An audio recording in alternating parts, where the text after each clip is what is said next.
Covishield தடுப்பூசியின் மூலம் பக்க விளைவுகள் ஏற்படுவதாக ஆஸ்ட்ராஜெனிகா நிறுவனம் தெரிவித்துள்ள நிலையில் பொது மற்றும் அறுவை சிகிச்சை வல்லுநர் மருத்துவர் பிரகாஷுடன் நமது செய்தியாளர் வீரகுமார் நடத்திய கலந்துரையாடலை தற்போது பார்க்கலாம். தடுப்பூசியில் பக்க விளைவுகள் ஏற்படுவதாக கோவிஷீல்டு தயாரிப்பு நிறுவனம் ஆஸ்ட்ராஜெனிகா கூறியுள்ளது. இது தொடர்பாக பொது மற்றும் அறுவை சிகிச்சை வல்லுநர் மருத்துவர் பிரகாஷ் நம்மிடையே இருக்கிறார். அவரிடம் ஒரு சில கேள்விகளை கேட்கலாம். சார் வணக்கம் சார். இந்த கோவிஷீல்டு தடுப்பூசினால உண்மையாகவே பக்க விளைவுகள் ஏற்பட வாய்ப்புகள் இருக்கா சார்? அந்த மாதிரியான ஒரு பயம் இருக்கக்கூடாது சமுதாயத்தில். ஏன்னா நம்ம சராசரியா சாப்பிட்ற ஒரு மருந்து, இந்த வேக்சின் தடுப்பு ஊசின்னு இல்லை, சராசரியா சாப்பிடக்கூடிய மருந்துல கூட நன்மைகள் ஆபத்து, ரிஸ்க் வெர்சஸ் பெனிஃபிட் அப்படின்னு பார்ப்பாங்க. நன்மைகள் பல மடங்கு அதிகமா இருக்கக்கூடிய ஒரு சூழ்நிலையில ஒரு சின்ன ஆபத்து இருக்கலாம். அதனால அதை கண்டு நம்ம பயப்படக்கூடாது. அது மட்டும் இல்லாம நீங்க சொல்ற அந்த தடுப்பூசி வேக்சின், அதனால ஏற்படக்கூடிய அந்த த்ராம்போட்டிக் த்ரோம்போசைட்டோபீனிக் ஸ்ட்ரோக் அப்படிங்கிறாங்க. அதாவது இரத்த குழாய்கள்ல அந்த இரத்த சுண்டி அதனால அடைபட்டு அதனால ஏற்படக்கூடிய பாதிப்புகள் வரலாம் அப்படின்றத அந்த நிறுவனமே அந்த வேக்சினை வெளிப்படும் போது தெரிவிச்சிருப்பாங்க. அது மாதிரி ஒரு சிலருக்கு வந்திருக்கலாம் அந்த கான்டெக்ஸ்டில். பட் அப்படி வந்தாலும் அது வேக்சின் போட்ட மேக்சிமம் 2 மாசம் 3 மாசத்துக்குள்ள தான் வரும். அதுக்கப்புறம் அதோட பிரச்சனை ஒன்றும் இருக்கிறதா ஆராய்ச்சி இது வரைக்கும் கன்ஃபார்ம் பண்ணலை. So we are only looking at evidence.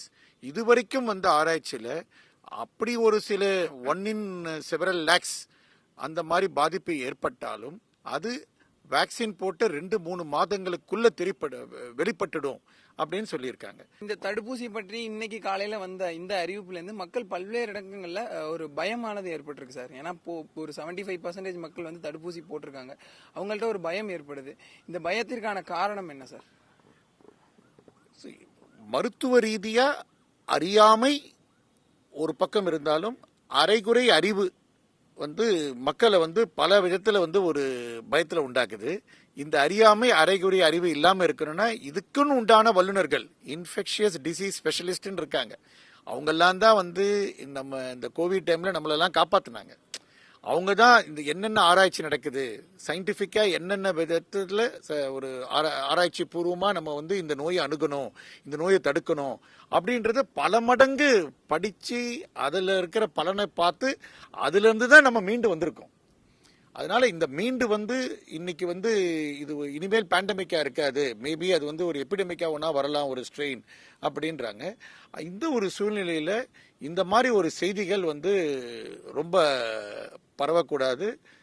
மக்களுக்கு அனாவசியமான பயத்தை உண்டாக்க கூடாது. இதெல்லாம் அந்த டைம்லயே வேக்சின் வரும்பொழுதே ஐ திங்க் ஒரு டிஸ்க்ளைமர் மாதிரி கொடுத்திருப்பாங்க. இந்த மாதிரி ஒரு 1 in few thousands வரலாம் அப்படின்னு கொடுத்திருப்பாங்க. ஆனா வேக்சின் உருவாக்கப்பட்ட எண்ணம் அந்த நோயை தடுக்கணும், நோய் பரவக்கூடாது, அந்த நோயினால நம்ம சமுதாயத்துக்கு, நம்ம நாட்டுக்கு, நம்மளோட எக்கனாமிக் கூட ஒரு பாதிப்பு வரக்கூடாது அப்படின்ற ஒரு நல்ல எண்ணத்துல உருவாக்கப்பட்ட வேக்சின். அந்த முயற்சி நம்ம நாட்டுக்கு பெரிய அளவுல பலன் அளிச்சிருக்கு. சமீபத்தில் வெளிவந்திருக்கக்கூடிய இந்த கோவிஷீல்டின் பக்க விளைவுகள் பொதுவாக மக்களுக்கு பெரிய அளவில் பாதிப்புகளை ஏற்படுத்தாது எனவும், அந்த இரத்த முறைதல் போன்றது தடுப்பூசி போட்ட 2 மாதங்களிலே ஏற்படக்கூடும் எனவும், மக்கள் தேவையில்லாமல் பீதி அடைய வேண்டாம் எனவும் மருத்துவர் பிரகாஷ் நம்மிடையே தெரிவித்துள்ளார். தமிழ் ஜனம் செய்திகளுக்காக ஒளிப்பதிவாளர் பாலாவுடன் செய்தியாளர் வீரகுமார், சென்னை.